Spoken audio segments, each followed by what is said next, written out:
Good morning. Good morning. I don't believe in luck or coincidences.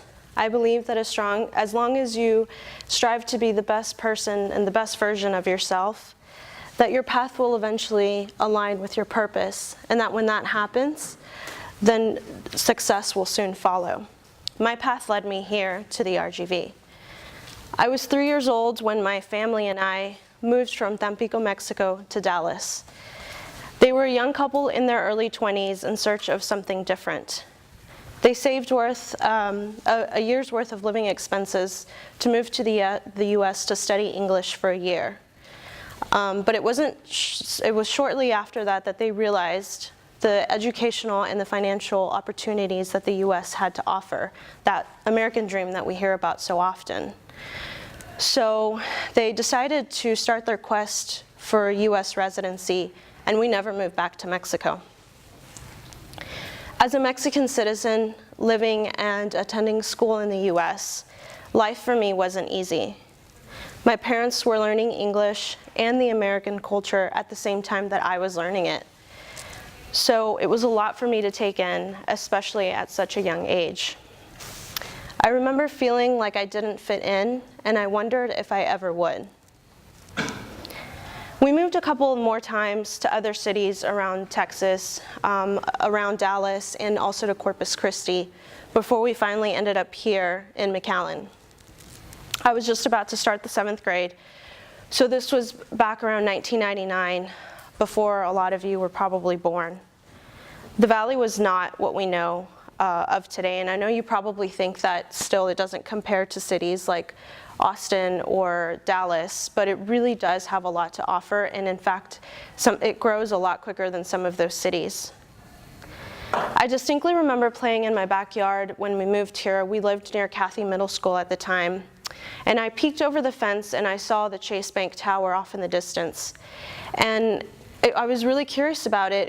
It's one of the tallest buildings here in the Valley, and I remember thinking, I wonder what goes on in there. It seems so important and so distinguished.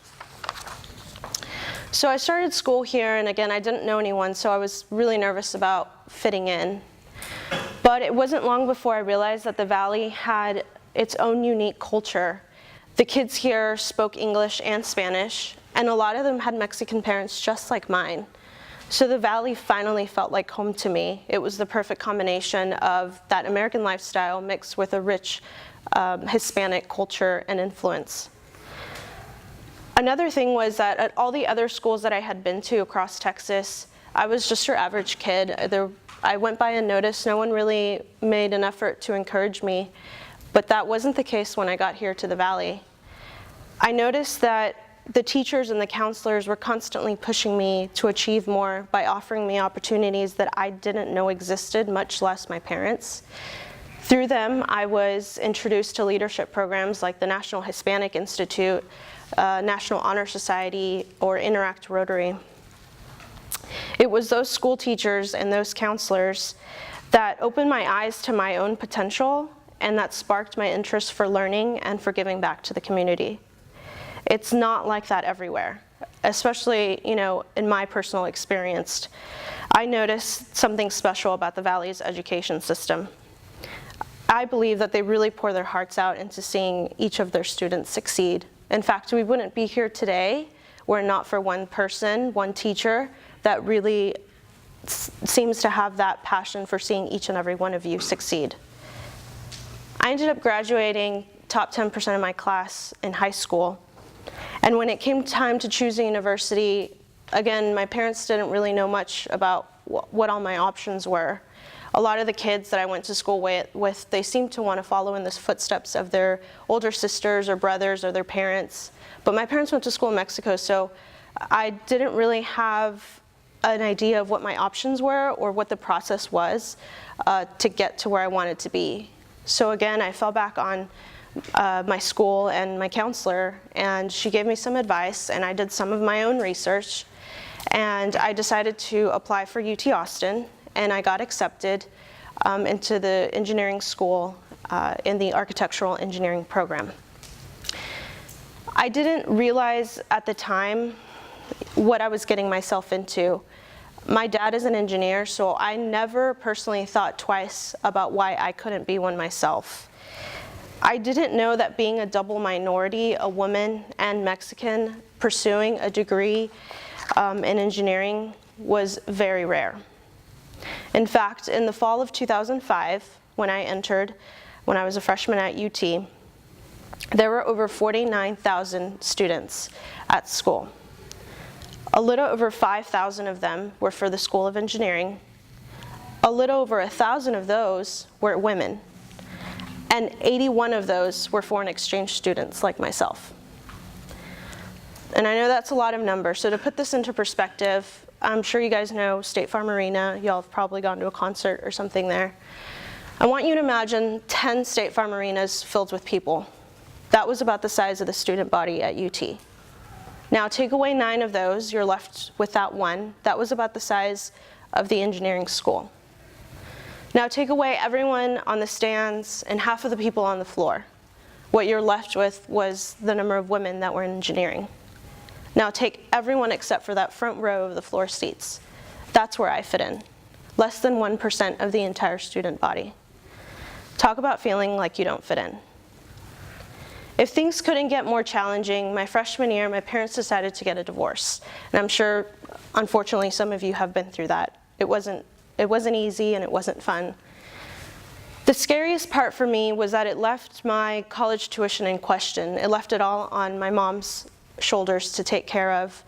And she definitely was not prepared for that financial responsibility. So I almost left UT after just one semester.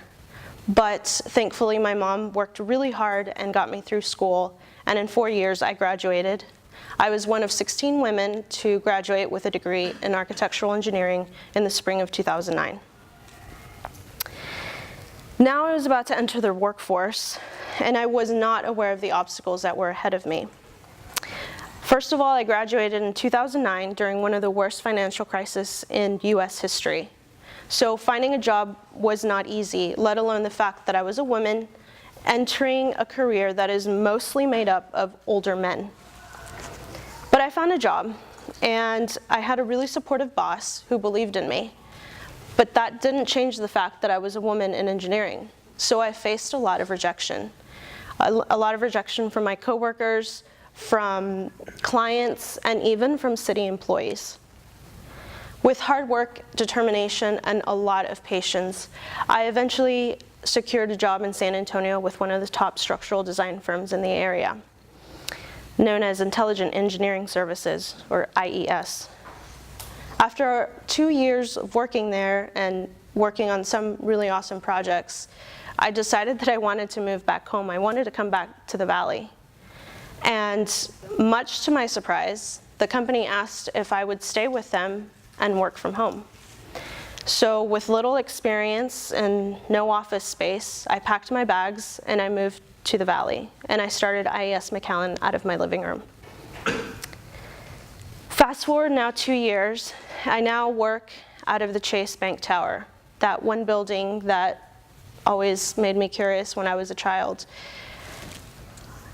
Since the office opened in McAllen, we've hired more people, and I'm proud to say that we're growing at a great rate. Now I realize why my boss wanted to open an office here in the Valley. And there are a lot of people who see the Valley's potential and invest their own money here. It's one of the fastest growing areas in the entire United States.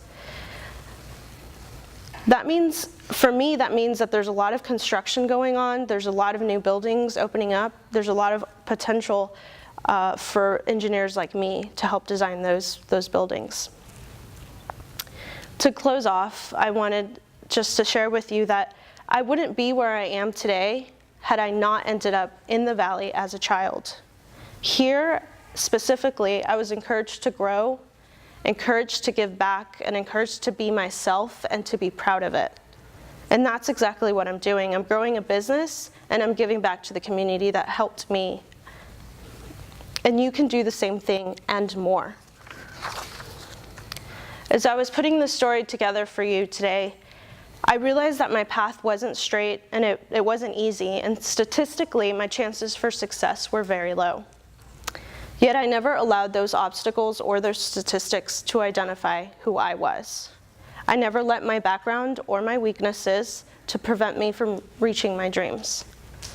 We all face obstacles, and sometimes they're in our own head, fearing that we're incapable of the challenge ahead, fearing that we're not good enough or that we're not smart enough. And if we're not careful, that fear can paralyze us from stepping forward and reaching our goals.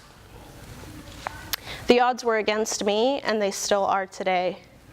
Yet I never give them any power over me.